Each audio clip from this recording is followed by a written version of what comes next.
warahmatullahi wabarakatuh.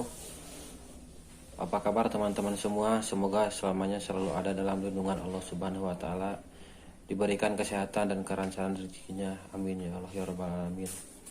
Dan kali ini kita akan membahas bagaimana cara mengatasi ayam ngorok dengan obat herbal, dan apa saja obat herbal yang harus dibutuhkan untuk ayam ngorok, terutama dalam ayam pelung, supaya tidak merusak pita suara. Dan ini bahan-bahan yang harus dibutuhkan: 1. Bawang merah, lalu cincang iris kecil-kecil biar numbuknya jadi gampang. 2. Bawang putih, berikan bawang putih secukupnya saja, jangan terlalu banyak. Dan yang ketiga itu kunyit secukupnya saja.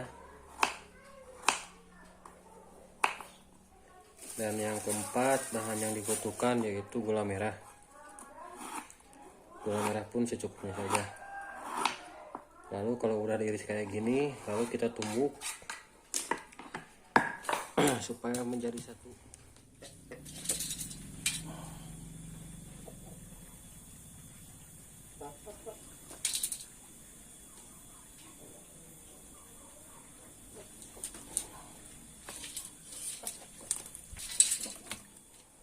Nah, kayak gini.